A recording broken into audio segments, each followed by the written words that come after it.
following program is intended for mature audiences. Hey, these uniforms are lame, man. What do you say we have a rock and roll party?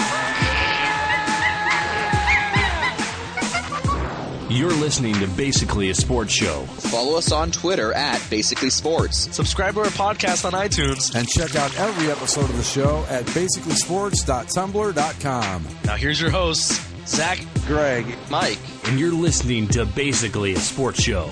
I'm now 30. Oh, do you have a birthday? 2 days ago. Oh, well, happy birthday. Thank you. You're 30 now, huh? I'm not happy about it. Well, you can have two other options, really. You can lie about your age or die. Those are pretty much your choices. Otherwise, you're going to be 30. I don't know. I think you're doing all right for a 30-year-old guy. You got a nice gig in Tampa and, living the good life. Why not? It's more a psychological thing. Nah. Because now it's like, I'm not even in my 20s anymore. So now it's like, oh, man. Mm-hmm. It's like fucking 30. Yeah, wait till you see how fast this next decade goes for you. Not that I want to add to your depression or anything. Yeah, it's been a... But I take solace because, I got some gifts for my birthday, but none of them quite cheered me up than the gift Nike gave all of us. Nike has eliminated the seam. Yes. I'm really happy about that because, and I think, Zach, you mentioned this as well, we've just had a real problem with seams over the years, and good riddance, I say. Yeah, I'm free, happy that we can be free of the tyranny of traditional clothing manufacturing and, right. Just be one step closer to being completely water resistant. And we're getting close. We're getting close to the ideal where we're all wearing scuba suits. Scuba suits made out of a single piece of fabric with no seams, and there's zero moisture retention. Those morph suits people wear, or like the motion capture suits? Yeah. Right. Just wearing those. So how much faster and how much more, or how much less drag or more drag resistant are we now with this new seamless approach? I'm not sure, but according to the graphic that Nike and the NBA put out for the Sacramento Kings new uniforms, and there's so much to talk about the new Nike NBA uniform system in and of itself. Yep. But just insofar as I guess the construction goes, the Kings were the first team to really kind of release anything. Here are their talking points. Modern construction, zero distraction seams, plus hems to alleviate irritation and reduce restriction. So does that imply that there are seams on clothing that are put on clothing specifically to be a distraction? I believe that is the implication, yes. Because that means there's no distraction seams, so there's only the essential seams, the ones that keep the clothes together. We are down to just the seams that the clothing needs, sir. We are inching closer to the ideal of no seams. Good. This is good. And all those times where I'm playing a sport, and you're in the third quarter, it's like, oh man, I'm sweaty. The seam is bothering me. I can't get my shot down right. No, it's so frustrating to be out there, right? And you want to focus on the game, but you can't because the seams are just distracting you. You want to know off the side, the coach brings you in a huddle. What's wrong with you today, Coach? Seam. I can feel it. I am dead serious when I say this, that seams are what kept me out of Major League Baseball. Had I not had to deal with them, I promise you I would have played Major League Ball. But they were just such a distraction. Probably took 50 points off my batting average. Easy. Seams alone. I'll tell you right now, if they had, if it weren't for all those seams on hockey sweaters, right. you wouldn't have heard of Matt Murray. It'd all be about me. Right. You would have. Yeah. I mean, 5, 6 Vezina trophies by now. Oh yeah, easy. Think about this: had you gotten rid of every seam possible I don't think you give up a goal ever, period. No, not really. But not only is it the seams on the jersey, it's the seams on the clothes I wear underneath the pads that really get to me. And so I just look at this and I'm like, where was this 15 years ago, man? Come on. That's what I'm saying. I'm telling you, it's just ruined everything. I don't know. We might be 4 sports superstars right now if it weren't for seams. Yep. Because people like us, now most people who aren't that concerned about the athletic aesthetic, as it were, probably doesn't give any thought to seams. But us, people like us, these are things we think about. And it has really hurt our athletic prowess over the years, worrying about seams. Now that Nike's come along, and thanks for nothing, Nike, you do this like way too late to help me. Zach might still have a chance. Mike, you're 30 now, so forget it. You're over the hill. Yeah, no, that dream's dead. Yeah, but Zach, you've still got a shot now with the seamless world. We can actually see something happen with you. Zach. Do it for us. Right. Yep. Just got to find an open tryout. Give me a shot. There you go. Any sport he wants. Doesn't even matter. Doesn't even matter. Just be like, get me some of those new Nike seamless uniforms, and we'll make something happen. Badminton? Okay. Sure. Highlight? I'm there. Next talking point for these things. Apparently, the new NBA Nike uniforms will be made out of 100% recycled fabric. Oh, good. 20 bottles were used to make one uniform, it says. I was thinking McDonald's bags, but bottles work too. Apparently each uniform equals about 20 plastic bottles. Okay. Well, so you got rid of the seams, but if you're making them out of plastic, they're still going to be really stiff, right? Not if it's like that really thin, wavy plastic. Oh, like saran wrap, kind of. It's kind of, yeah, like a good thick saran wrap. All right, there we go. I mean, that's just going to whisk all the sweat away. I don't know. Honestly, I don't know how guys like Magic Johnson and Michael Jordan, Kareem, Larry Bird, I don't know how they did it. I imagine how good they would be today without seams and the and real troublesome fabric that they had to deal with, yeah. Performance tailoring, scapula-shaped motion shoulder seam for increased mobility. So now there is a seam. This is apparently a good seam. Oh. Well, this one's just basically the hem on the shoulder where they form it around your scapula so that your shoulder blade isn't getting caught up in seams when you're, moving around. I think I think I saw a few, Michael Jordan games, where he was just on the bench adjusting his the shoulders of his jersey because they were just getting caught up on his musculature. Hell, I saw him fall down one time in a game because of it. Just fell down out of the blue, bang, on the floor. I don't even know what to say about this anymore. It's just gotten to the point of absolute absurdity, hasn't it? Here's the last one. Lightweight engineered textures, standoff mesh to ensure low moisture cling. Moisture repellency allows for maximum airflow. Oh, God. Well, and again, the one on that last page that is my favorite. It's not a talking point for the league, but for the Kings themselves. On their waistband, there is a crown, which is now located on the waistband. It's not on top of their head because that just was a distraction during the game. Like, you can't go running around wearing a crown, so they put it on the front. I remember that Lakers-Kings Western Conference Finals where Mike Bibby, he probably could have won that series, but he just had that giant crown on his head the entire time.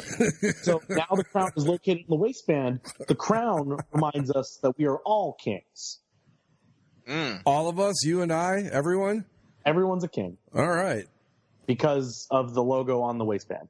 So let's back up a second here now. We've had our fun with this. What are we really talking about here?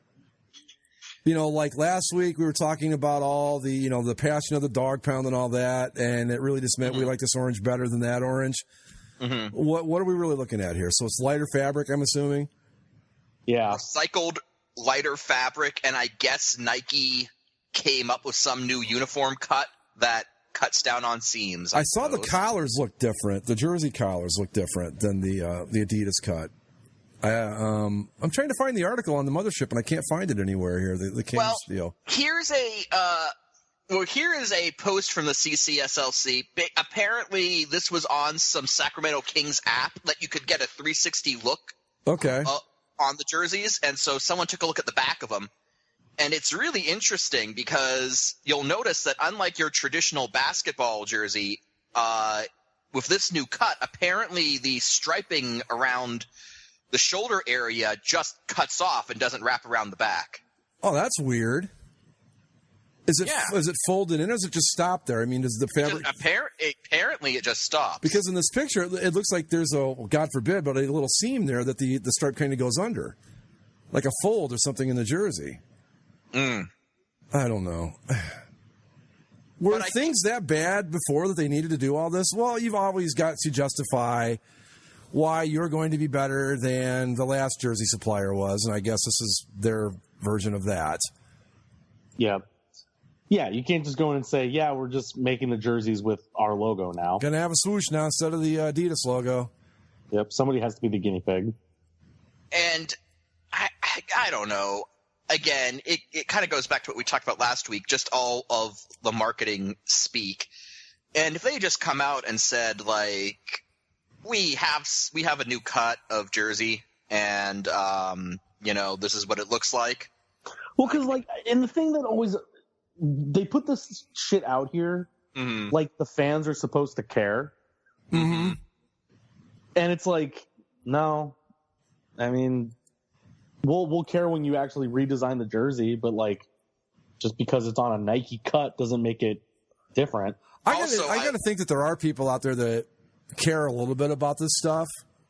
Well, yeah, the people that are in that business. But don't you think, though, that there are young kids out there that are buying these jerseys based on this nonsense, thinking, and this one's got blah, blah, blah, and yours doesn't? I don't know. Maybe not. I hope not. But I bet you there are. I mean, granted, when I was a teenager, it wasn't like you didn't have this level of marketing speak. But at the same time, you'd... different jersey manufacturers and different cuts or whatever. And honestly, to me, it all just came down to, like, design. Like, I just bought jersey designs that I liked. And if, like, a team I liked got a new uniform, I'd probably buy the new uniform. And I didn't care so much about the number of seams or how many plastic bottles it took to make, and just thought more like, oh, I like this team and they have a new uniform and I'm 16 and have disposable income. So by the way, the thing I love on these jerseys, even it's now Nike, it's a new cut and all that, they're all still gonna have the gold tab on their jerseys. Even if you're the Sacramento Kings and you haven't been relevant in years, your only title was as the Rochester Royals. Yeah, they really need to get. I mean, they're the only team. Like, they're the only league that does that, right? With the whole, like, championship tag thing. Yeah, like, so every team that's ever won. Well, so what? So the Lakers are going to have 17 of these things on their jerseys? No.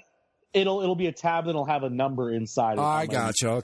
Okay. So, like, if you look at the Kings one in that picture, there's a 1 because that's the one championship that franchise will probably ever win. But I guess the biggest news coming out of the Nike uniform redesign thing is that Nike, in addition to eliminating the tyranny of seams, has liberated us from the tyranny of home and road uniforms. I thought this was interesting. I'm not so sure that I'm against this idea. I am. I am. I'm okay, but I mean, seriously, other than a sense of tradition, why? I think it's gotten to the point in both NBA and Major League Baseball where, and this didn't used to be the case, but I think those two leagues in particular have gotten so out there in terms of how many uniforms they trot out that there have legitimately been times recently with both leagues where I've turned on a game and been like, I cannot tell who's playing just by looking at it.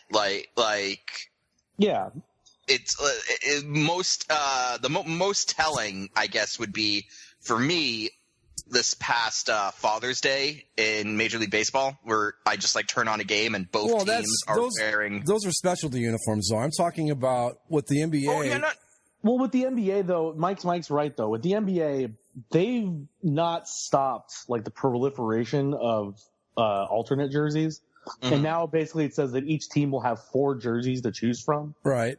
And that's too much. Like, I'm not totally against the idea, because it's something that soccer has done forever. And I like what soccer does, where you have a primary jersey, then they label it as a road jersey, but it's basically, if your primary jersey, if two teams are red. Right, exactly. We've been over it. You have second color. And if for whatever reason that secondary color is still too close, then teams have a clash kit, a third jersey. It's usually some crazy neon color that will never match anything. See, I look at this, though, as a way. I look at this as a way to get sparingly. I look at this as a way to get more color on color matchups. I think it's a good thing. Right, but and that's fine. But the NBA has way too many uniforms still. And you're going to have these teams that are just going to – they're not just going to play it based on clash, and they will to an extent that you can't wear jerseys the same, but you'll have these teams that are just rotating through their 4 jerseys with no real pattern. And but again, I'm going to ask, why is that a bad thing? Because it gets to the point where if I don't even know what a team's primary look is, then I'm not going to know instantly when I turn on a game who's playing. It's, I mean, if I turn on a hockey game, I can pretty much tell. I don't even need to look at the scoreboard. I can see the 2 teams playing. Because I know that the NHL is dark at home, I can pretty much watch the game and then go and just take a quick look at the game and say, okay, I know who's playing and I know who's home, who the home team is. Here, it's going to be completely, it's going to be a mess, basically, because it's not even going to be a matter of, the league has switched from white at home to dark at home. No, it's every team is going to be able to choose their own home uniform. And sure, color on color matchups, I mean, that's fine. I so disagree with you guys on this, but go ahead. I mean, that's fine, and I'm desperately searching for the pick here. I can't seem to find it, but when I find it, I will post it. But I believe it's a Houston Rockets New York Knicks game where it's red versus orange. Well, yeah. I think, like Zach, I think that, we're creating a problem here that has a very, very simple solution, which is, like Zach said, the clash kit. You tell Houston and New York, okay, when you play, you can't do the red and orange. I mean, it doesn't take 20 minutes to sit down with all the uniforms and go, here's the schedule, here are the matchups, this is what you can't do if you're these 2 teams. You would think that, but teams do it. We've had that in the NBA. Right. What I'm saying, though, is that if they're going to do this... Major League Baseball. Teams with navy alternate jerseys wear them against each other. Or navy and black. And it's like... people don't think about it in the same way that we're sitting here and can, like, take a step back, look at it, think about it, provide a solution. They're just like, no, we want to wear this jersey tonight. Mm-hmm. That's as far as they take it. Yeah. This jersey because it's cool and whatever. I mean, Greg, you're entirely right, but the problem is that you're thinking about it from a rational position that teams won't. And I don't think I'm assuming the worst here. I think we've seen enough from the NBA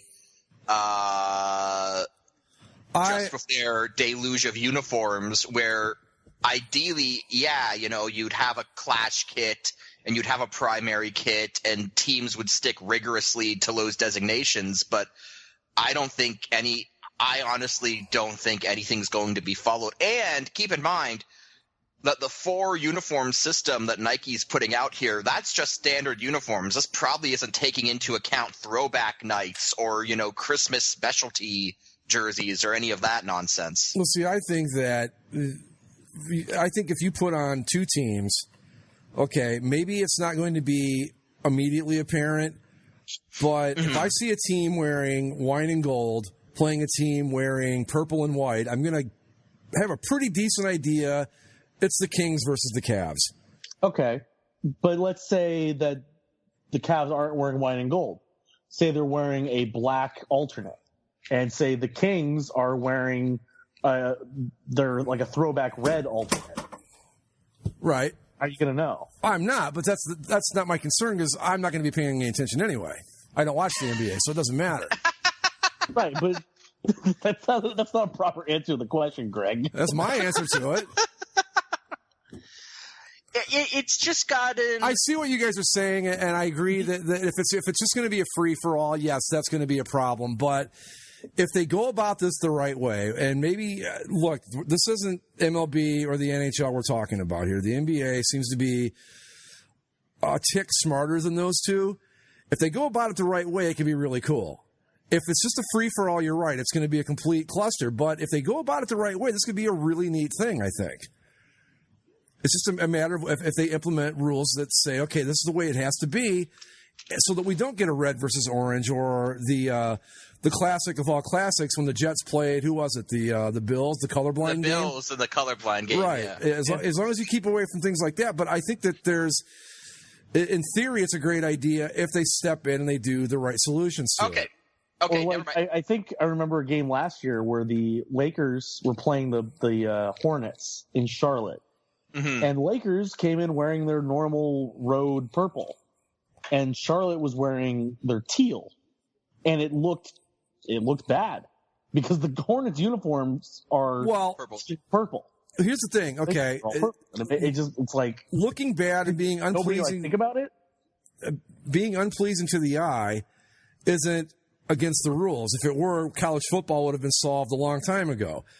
The question is, are you able to distinguish the two teams? And I think the purple and teal, while ugly to look at, I think are going to distinguish themselves from each other pretty easily. Okay, so it wasn't Rocket Snicks, it was Hawk Snicks, but the point still stands. This is the that you can't do that. I mean, obviously not. That's a ripoff to the fans and everyone else. You've got to step in and make a rule against this. And if they don't, then you're absolutely right. It could turn out to be a disaster at times. And the thing that the NBA has going against it in this regard, compared to even college football or even my example with baseball, in those other sports, teams are usually wearing another set of a piece of equipment that can differentiate each other. Right. Like in football, you're going to have a different colored pant, most likely, right? Or in baseball, you're going to have different colored pants. Football, you also have the helmets going on. There's ways to determine who is who, not necessarily just based on the jersey. In basketball, except in the very rare exceptions where we have had different colored shorts and different colored tops, it's all one color, usually. Mm-hmm. And that's why in basketball it can be a little more susceptible to this kind of confusion if that sort of thing happens, because it's not like, well, the Hawks also wear blue shorts and therefore, whatever, we could have told the difference.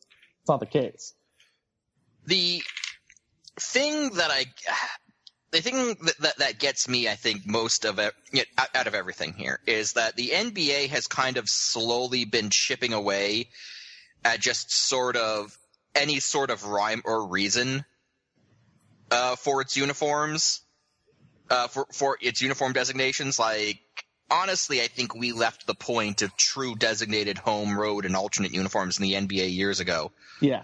And I just don't like that it finally got to the point where there's not even lip service. It's just, we're just going to wear whatever we want whenever we want to wear it. And it's going to look bad because, I don't know, like, the way it's all about marketing. And, like, there's no way that these NBA teams are going to choose. It's like, oh, well, we could wear our alternates, but we designated a primary uniform and it's not time to wear our clash kits. No, they're going to wear whatever stupid bullshit they want to wear if they want to sell it. And it's just going to – it's just more chipping away at every NBA team's primary identity, I think. But don't you agree that the solution is there and it would take 15 minutes? Oh, it absolutely would, but no one's going to implement it. Well, I think that if we get enough Hawks-Knicks games like this, someone will step in and do something. You have to. I mean, didn't the NFL step in after the colorblind game and go, okay, we can't do that again? Yeah, they did. Yeah. I just think that if done correctly, I like the idea of, what is it? It's going to be primary now, and not home and road, but primary. What are the designations again? Well, here are the designations, and here's another thing that pisses me off because it's more Nike speak. Instead of just the white uniform, it's called the Association Edition. Right, yeah, okay. I knew there was something stupid in there. It pays homage to the league, the most exclusive basketball club in the world. Okay. Then, instead of having the primary dark uniform, it's going to be called the Icon Edition. Right, Represents the rich heritage and iconic identity of each NBA franchise. Then you'll have the two alternates, inspired by the athlete's mindset and inspired by the community. Right, I remember now. Yeah, it was really stupid. I knew that. And that's the thing that I think really worries me here, is that I can't look at these Nike Speak designations and go, there's no way a quote-unquote NBA inspired by the community uniform will be good. Because we've seen those types of uniforms before, and they usually suck, and they usually stick some stupid city nickname on the front. And Rip City, baby! Rip City, the nickname that was named that I got piled on for calling stupid by a bunch of very passionate Trailblazers fans. And I was just questioning why it was such a big deal because it was coined during a loss, but apparently that doesn't matter. And I can't wait to get my very own The Land jersey. Come on now. That's going to be awesome, and we all know it. You know it's going to happen. I can't wait. The Land jersey, it's going to be black with like silver trim and some gold in there, and I don't know what all else, but it'll say The Land. That's, oh my God, that's going to be so stupid. It's going to say The Land, and there's going to be a Goodyear sponsorship on it. Yeah. Do you know how many? I've lived here a long, long time. I have never in my life ever heard anyone refer to Cleveland as The Land. They did it a lot this past NBA Finals, because it was all like, because they were playing the Warriors, so it's like, oh, it's the city versus the land. Uh-huh. And I'm like, at least the Warriors, as dumb as that might be, have a historical claim to it. They had those city jerseys all the way back in, what, the 60s, 50s even, maybe? I want to say 60s. Yeah, but it's not something that was made up on the spot like The Land was. It's not as bad as when Andrew Luck and the Colts would play Peyton Manning and the Broncos, and they call it the War of 1812. I'm trying to catch up with that one. Let me think about it. Peyton Manning's number 18. And right. Okay, yeah, all right. Yeah, it bad. But so you weren't loving The Land? No, it's stupid. And there was another one. What's the one for Charlotte? Wasn't it something to do with parachutes or something? Or not? Charlotte is Buzz City. Buzz City, right? I'm thinking of Rip City was where I got parachutes from, right? Because that's what I think of when they say Rip City. I think of parachutes. Ripcord, I guess. I don't know what the association is, but that's what I come up with. It's the NBA, though, guys. Like I said, we're not going to be watching it anyway, so who gives a fuck? Right? But we're still uniform people, so we're paying attention to all the major sports. I think if properly done, and it's going to remain to be seen if they do it right. If properly done, it could be very, very cool. The other thing that I'm looking at these Kings jerseys that stands out is the little triangle cutout at the bottom of the shorts. Yeah. Oh, okay. I'm afraid to ask what it's for, but I'm going to anyway. They don't have anything linked to it. Are you looking at the Mothership's article? No, I couldn't find it. Okay. Well, link me to it. So, sorry, that one, I accidentally hit another key. If you scroll down to the one where he's wearing the purple uniform, you can see that, like, when he's doing any sort of athletic thing, the triangle part kind of opens up around the leg. Oh yeah. It looks weird. It's in a weird spot. Yeah. It's not just like there for decoration. It's gonna, if anything, that would bug me as a player. Like my shorts are opening up while. Oh, I see what you're saying. Okay, like that little like split in the shorts there. Yeah. it's also worth noting that's really going to screw up the Washington Wizards pant design.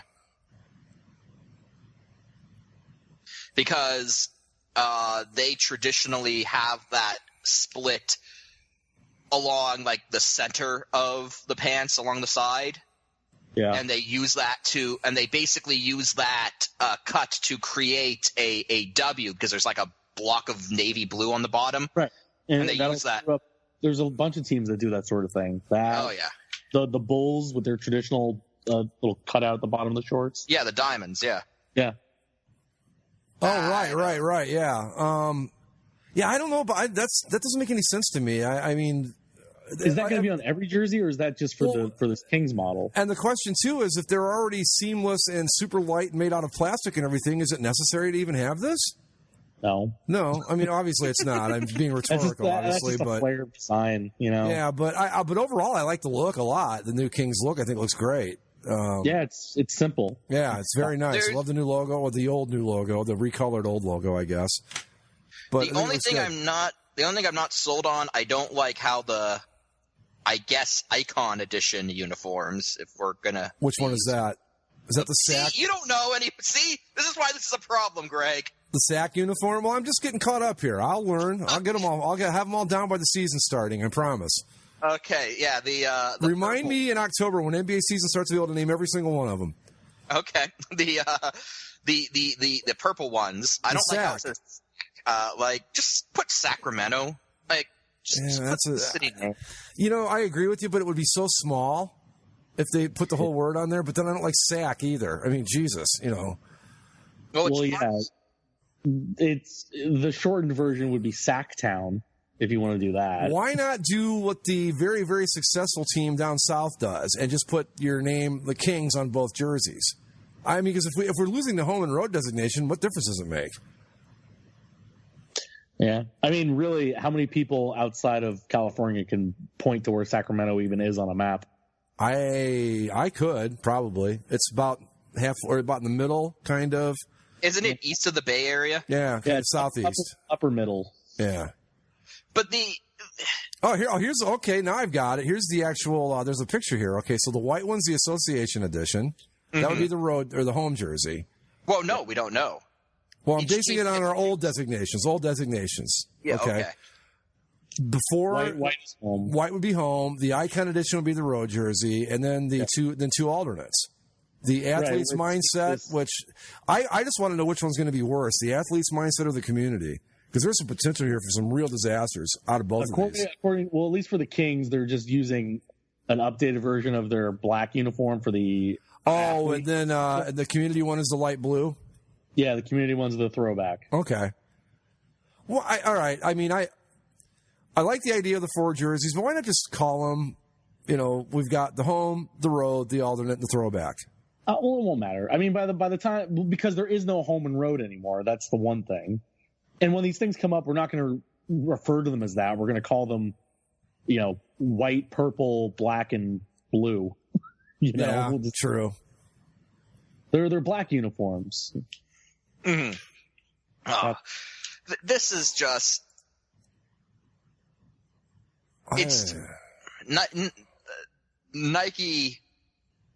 Yeah. They've got this is just them being high on the smell of their own farts. That's all I can. I'm just going to go back to what I always say about this. It's our fault. We have no one to blame but ourselves. Aside from this, though, the real NBA change that shook up the landscape since we last talked about uniforms and stuff. Did you see that the NBA changed its logo? Oh, right. Darkened the blue up a little bit, right? And the font. Darken the blue, the font. Ever so slightly. Darken the red ever so slightly. And, change the font. It begs the question why. It beats me. Well, I could venture a guess and say that Nike couldn't do the actual blue and red from the old logo, so they had to go with this because that's the color they could actually recreate. But that's like regular blue and red. I know. I don't know. It's, it's a slight little thing. Yeah. It's one of those things where it's like, Why? Like you said, Mike, why? Why bother? Like, well, because we've got the new Nike jerseys and all that, so I guess, I don't know. Like, it can't be a matter of like Nike couldn't make the old blue and red. No, I'm because kidding. I was kidding about that. Well, yes, you say, I know you're kidding, but at the same time, this is a team, this is a manufacturer that couldn't make the Philadelphia Eagles jerseys on time because like dark green was a challenge. Just threw them off, didn't it? It's like, whoa, dark green. No, hold on. Slow your roll there. Well, dark green. No, dark green. Look at what they did with the Jets. Were like their jerseys are green, just green, Mm-hmm. and yet there was at least 4 different shades of green on that. Yeah, jersey. there's like forest green, olive green. We can do Volt, we can do Anthracite, we can do Wolf Gray, but don't be throwing that complicated shit like dark green at us. Come on now. But the thing that really throws me through a loop is the new font for NBA, because it's such a middling difference. Like, who would have even noticed it if they had never announced, hey, we changed something? Who would have known? Somebody on our forums would have noticed it eventually, be like, hey, that's different. But that's a very select group of people.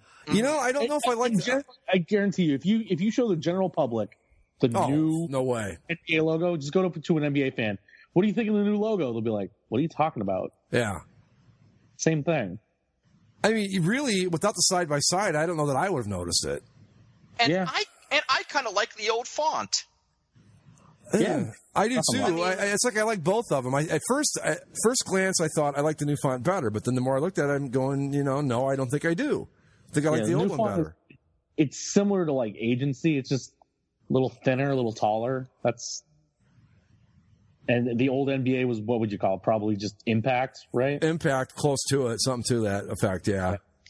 Maybe not even an aerial bold. It's more like Impact, I think would be the closest, yeah. Yeah, it's just, it's one of those things where you look at it and you just go, I don't get it. Why? Mm-hmm. No use for it. But it doesn't affect anything, it's, again, it's something that you'll never think about again after we pointed it out. It's not like one of those things like, oh, now that you pointed it out, I can never not see it. It's like, no. It's funny. I just thought about this.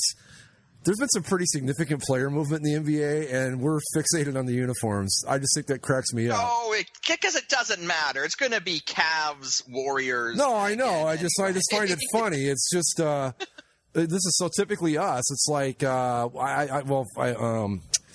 who was a big move? What's his name? Went to Oklahoma City, and somebody else went somewhere, and Kyrie Irving wants to be traded. And we're like, well, that's all well and good, but look at what they did to the uniforms. Kyrie Irving wants to be traded. Oh, yeah, you didn't hear? No. He wants out. He doesn't want to be in LeBron's shadow anymore. Oh, well, yeah, sure he doesn't like going to the NBA Finals every year. Right. Well, okay. He's about to walk right off the edge of that flat earth he believes in is what's about to happen to him here. Oh, is he a flat earther? He absolutely is, yeah. Oh, Kai, I liked you. Kyrie Irving's ruined for me now. So much for that Duke education, right? Oh, yeah. Well, the 1 year of it, yeah. Oh, this is true. They probably hadn't gotten to the geography part of it yet. No, yeah, I mean, you got to get to third year before they start teaching you the earth isn't flat. But yeah, he's a flat earther, and he wants out of Cleveland because he wants to be the main man on a team somewhere. Well, he can go to Memphis or wherever and lose to the Spurs in the first round. Have fun with that, Kyrie. Well, he wanted to go to the Spurs. That was one of the teams he mentioned, and everybody said, "Are you kidding? Greg Popovich isn't going to take a guy like you that's pulling this. He doesn't want a guy that's playing with LeBron James and says, I don't want to be here anymore. That is not a Spurs-type player." He's the Bill Belichick of the NBA. If you're not going to be a team player, he'll ship you out for draft picks. And you don't want to be in a shadow, so you want to go to a team where there's still going to be a player better than you? Yeah. All right, sure. You don't want to be in LeBron James' shadow because that one's too tall, but you can stand living in Kawhi Leonard's. Right. Whatever. If he wants to go be a star somewhere, he's going to have to go to a bad team to do it because... Yeah, to Europe. Or that, yeah. But I mean, you look at even the Greek league or something. Even step down from the top level there, say in Oklahoma City, you just picked up Paul George. Russell Westbrook, Paul George, Kyrie Irving's not going to be the star on that team. Maybe he can't go to Boston. Maybe he's won a championship, and he's lost twice, and he just doesn't want to deal with. He has his ring, and he doesn't feel like that pain and disappointment of getting so close and losing. So he just wants to ride it out on the middle level. Not even get close, basically. Then. Yeah. Oh, well, you know where he should go? Well, if that's what he's after, he should just go to Cleveland, and they can lose to, like, the Jazz forever. I don't mean Cleveland. I mean the Clippers. Sorry. All he needs to do is just stick it out for a year, and then LeBron will be a Laker. Well, I was going to say, a good spot for Kyrie would be the Lakers right now, but guess what? He's going to be playing with LeBron again next year anyway. And he wouldn't be. The Lakers don't want him because this ball kid's going to be the point guard. Right. That's the thing too. It's a very my understanding of it. I don't know how much truth there is to this, but that point guard is there. Everybody's pretty well stocked at point guard right now. Not everybody, but it's not somewhere or a position where Kyrie Irving can leave and make the difference for a already put together team. Most of these teams already have a good point guard. Right? I will say I'm happy for the Thunder because since Durant pulled his bullshit, I want nothing but good things for that franchise. I am too. I was really thrilled to see Paul George go there. I don't know if that's going to be near enough to take down the Warriors, but it's nice that they're going to make a real nice try at it. Mm-hmm. But yeah, I just like that the team isn't like curling up and dying now that Durant left. Like, they're still trying to accomplish something, and I like that. And who did Houston pick up? Houston got. He's only going to be there for a year too. Who? Chris Paul? No, Paul George. Only for a year, but it could be a very good year. You never know. And then what's his name? Chris Paul's with the Rockets now, right? Yeah. Which I guess is what they're going to do. Just try to 40 points a game for each guard their way to the championship, or how's that going to work? Yeah, that's pretty much it. And then for whatever reason, Blake Griffin decided that he wanted to stay on the sinking ship and re-sign the Clippers. Oh man, I really wanted to see him go to Oklahoma City because I thought that would have been a nice move for him. What's he gonna? They lost to the Salt Lake City High JV team. Yeah, okay? That's got to be the bottoming out of all things Clippers. Yeah, but they lose to the Jazz in the first round. They lose Chris Paul, and Blake Griffin says, "Yeah, no, this is fine." Well, who do they have left? They've still got DeAndre Jordan. He's pretty good. Yeah. Well, they've got Blake and DeAndre Jordan, which is fine if you want to play in the NBA 10 years ago. Yeah. You're not going to beat the Warriors. That's a team that's contending for the 2002 championship there. Yeah. I mean, sure. You want to play the game down low? Great. You're going to get outscored by 20 points every single game. Yeah. Those are the only moves I know of. Have we finally reached the point where this parody of LA basketball is over and we can get back to brass tacks of the I can't wait until the Lakers finish higher than the Clippers this year. It'll be fun. It'll be hilarious. And so another Clippers question I have now that they are returning to their rightful position as the Clippers. When they move into their new stadium in Inglewood, are they going to actually display? That's a joke in itself, by the way. But yeah. It is. But considering that one of the only reasons this franchise hasn't folded is because the Staples Center gave them such a great lease. Well, and I mean, what better place? Wait, back up. Are they really getting their own arena? They have some sort of agreement with the city of Inglewood to develop some land. Although that's because, I mean, really, if there's one spot where the Clippers could go and try to carve out their own legacy as a Los Angeles basketball franchise, why not do it within eyesight of the Great Western Forum where the Lakers made their. Right. It's literally down the street. It's 2 blocks away from the piece of land. And that sucker, I don't care what the building looks like now. The legend of that thing looms large over everything. That Inglewood Forum. Oh my God! You're going to have the Forum, and then directly south of it, you're going to have the Rams Football Palace, sponsored by the Chargers. Woo! And then on the other side of the street from that, Clipperville. Well. Every amusement park needs its kiddie pool, I guess. So there you go.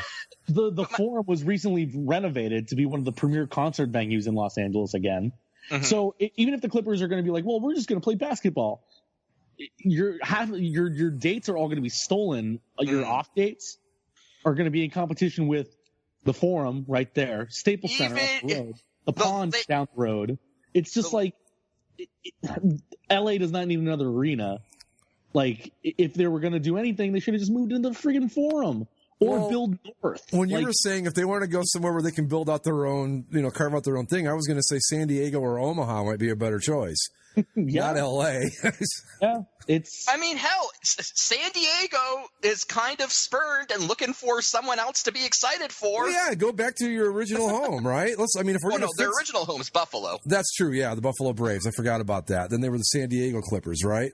Yeah. And I only remember that because, you know what, I actually kind of like those Buffalo Brave uniforms. Yeah, they were nice. Well, which ones are you talking about? The powder blue ones or the black or the black and brown ones or black and orange ones? The black and orange ones with like the giant stripe. Okay, yeah, those are cool too. I liked both their sets actually. The powder blue ones were nice too. But and either way with this Clippers thing, by the way, the Forum, the aforementioned Forum, they already have a bone to pick with the city of Inglewood because they're like, hey, we had an agreement that there wouldn't be any other arenas built in the city. So see how that plays out too. But, so I guess, well, first of all, I find it hilarious that the Clippers are, the Lakers don't even play in the Forum anymore, and the building's still screwing over the Clippers. The other thing with Clippers is like, I'm good for Steve Ballmer and all of them to try and capitalize on this stuff now, because if they tried to do this in 3-4 more years, they're going to go back to being the shitty Clippers of old. And the Lakers are going to be back. Right. The Lakers will be back. The Clippers will be back to where they were too. And sure, go ahead. Build the Clippers a new arena. See how many people show up. And see how profitable it is when you can't fill off dates with concerts. I'm going to go back to what I just said a minute ago. They really need to move to a different... Well, we've said it a million times. I don't know why they're wasting their time. Why would you want to be... the smallest fish in a great big giant pond over maybe going somewhere that Omaha. And speaking of that, Zach, if we get to talking about the baseball expansion nonsense or the Rays moving and all that, I like your idea of Omaha as a city better and better the more I think about it. But we'll get to that later on. But I guess my question, if the Clippers were going to make a go at this LA thing, they honestly just should have moved to Anaheim in the early mid-90s because at least then they could have carved something out and been like, okay, we're just going to be the Orange County team. But since they didn't, now they're just the other LA team. Well, even that, though. But here's the thing for them. Like, again, I applaud the enthusiasm that Steve Ballmer has for trying to carve something out for the Clippers. And he's done wonders to make them a relevant team for the past however many, 5-6 years or so. Good job for that. It'll be remembered in the annals of Clipper history as being the most successful we ever were without ever actually the one time second round. That one stretch of 5 years where we weren't the laughingstock of the league. Yeah. Good for job. the most part. But like at this point, because the opportunity to move to Anaheim came and passed, and like if they did it now, it'd just be kind of a half-hearted effort. Is like they kind of got defeated in LA or whatever. That one part of our history where we clippered, but we did it in the playoffs. Yeah. But the Clippers just kind of, again, I appreciate the enthusiasm and the vision that they're trying to have, but at this point, they're at a spot where you just kind of have to accept your role of who you are. Yeah. You're LA's number 2. Just hitch your wagon to the Lakers. Like, the Lakers are always going to have the nicest building to play in. And you can ride the coattails of that. You can earn some extra revenue. Yeah, you get third choice on arena dates and all that sort of stuff, so you get some bad game time. That's the other thing they keep bringing up is they're third in the arena pecking order behind the Kings, Lakers, and then they're third.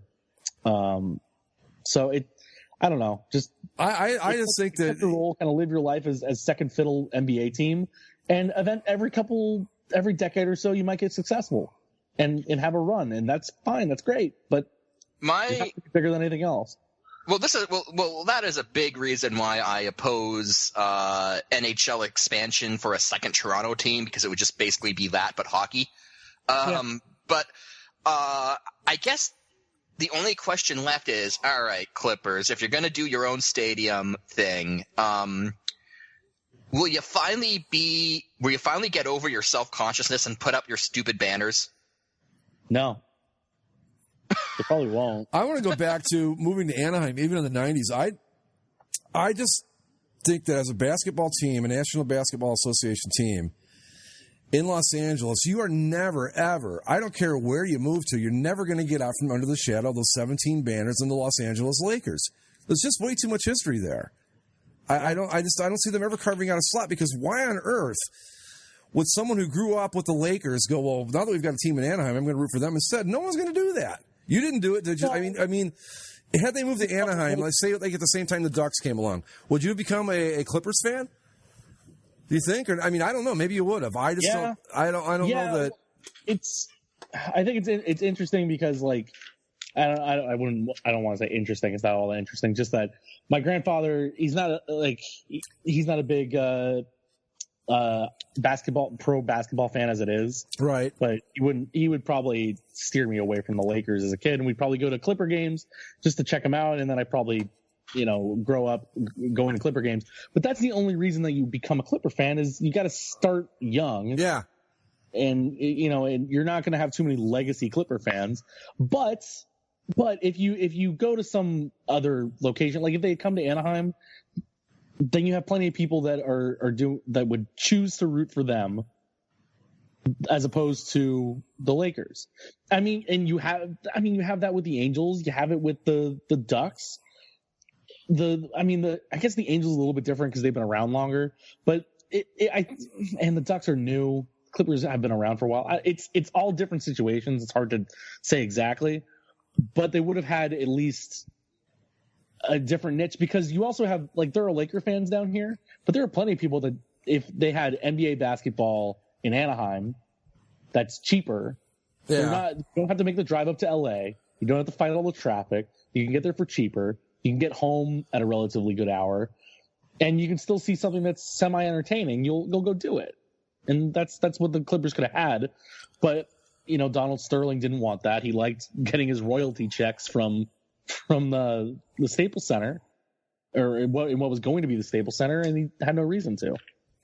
Well, but even before Staples Center was built, they were still playing in the sports arena, right? Yeah. Mm-hmm. And God, what a shithole that place was. That's what I've heard. It just when the opportunity was there for them to move, Donald Sterling would have never moved them anywhere. So because he was too cheap of a guy. Well, wasn't his rationale he didn't want to move to Anaheim because it was like too far from his beach house or something? Yeah, that's part of it. Yeah, it was too far of a drive from Malibu. That's too bad he turned out to be a racist fuck, because he was pretty entertaining in other areas. Yeah. I don't know, man. That's the Clippers. What are you going to do? I'm with you, though. I don't think they should build a new arena for him, because that would just be dumb. And it'll end up unless you want to do like a 12,000 seater that would be packed every night, maybe, or something like that. But to build a full-fledged arena, why would you bother? According to Steve Ballmer, he wants to do the whole thing. He wants to build, an 18,000 seat basketball arena. Is he paying for it? Supposedly. Well, then let him do what he wants. I mean, hey, if that's fine, if it's his own money, knock yourself out, dude. Yeah, they're talking about trying to, because he did a podcast with Bill Simmons a few months ago, and they were talking about all this sort of stuff and trying to gauge ticket prices and things that they want to do because he doesn't like the fact that you have, because of Southern California and how it is, you have all these road fans that'll come in and take up all the seats, and you'll get loud cheers for the road team in your own building, sort of thing. Right. So he wants to. The idea that he had put forth on that podcast was to follow a European soccer type model, but his idea was racist hooligans. To sign up to buy Clipper tickets, you would have to also sign up to be a member of the Clippers club, and then you would have that. Once you're a part of the club, then you have the ability to buy the tickets. So his idea would be like, well, if you're a Warriors fan coming down for a playoff game, you have to join the Clipper club. So give us that extra money to be part of the Clipper club and then buy the tickets. And his idea was that extra barrier would make people not want to buy the tickets. I don't see how. Right. But it wouldn't happen. So first off, That's a dumb plan to like try and combat that, I think. And ultimately, not only would you keep away the away fans, you'd probably keep away some of your own fans. Yeah. In that regard too. As much as I hate it, and I've seen it in person enough times myself with the Yankees and Red Sox fans in Cleveland, having the well-traveling road fans is just a fact of life, especially in certain markets or with certain teams. It's just something you just got. There's no way around it. You're never going to beat it, so you might as well just find a way to live with it. I don't know what you do, but I mean, because I understand. I mean, I can imagine like when you're watching like a Red Wings or a Blackhawks game when they're playing the Ducks. That's going to drive you nuts because I remember like at an Indians game they'd be playing the Red Sox and the Red Sox would do something that place would go nuts. It pissed me off. I was like, what the hell? It sucks. But at the other time, it's like, well, what other things could you do? Do the zip code thing like all these teams do? Yeah, you can't. Like, I mean, it's a fact of life. Except when you go to play the Lakers, who share the same freaking zip code as you. Yeah. So that wouldn't do anything. That would be hilarious if they tried that. And the other thing, look, the Warriors just announced for their new arena in San Francisco, like NFL teams have done, they're going to be selling personal seat licenses, or you have the right to buy the tickets. Right. The same kind of idea of signing up for the club and then you buy the tickets. I mean, NFL teams have been doing that, but they can get away with it because of the NFL and people are willing to do that. The Warriors is going to be interesting because, again, this is one of those things where the Warriors have really only been good recently, and what happens when they're not? Are they going to be worth that money? And because they've only been good recently, you have to wonder just how deep do a lot of those loyalties lie. Well, exactly. I was just going to bring up the people with the money to be able to buy that kind of stuff are old enough to know that this team's not always this good. Or they're just going to be Silicon Valley, San Francisco types. The typical 22-year-old Warriors fan right now, A, doesn't have the money for a personal seat license, and B, has no idea that this team's been horrible for a lot longer than it's been good. Right. And then to push that forward, so if the Warriors are going to do that now, if the Clippers were to build their own arena, every team after this is probably going to have to start doing that or would start doing it because they know that people will pay the money. And so if you're the Clippers and you go back to sucking, and you build this brand new arena and you're asking people to help you pay for it essentially by paying for these personal seat licenses or signing up for the club, people aren't going to do it for the Clippers. No. The Lakers could probably get away with that. The Clippers won't.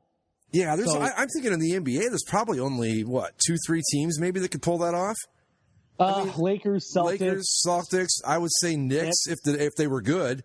Right now would never happen. Probably could at this point. Who? Spurs. Yeah. Spurs probably, yeah. But short of that, Cleveland, I don't think it would work here. I don't know, though. You're telling me it wouldn't work in the land? About as well as it would work in Rip City or the Six, I guess. I don't know. Oh, the Six. Or Buzz City. Buzz City. The Six?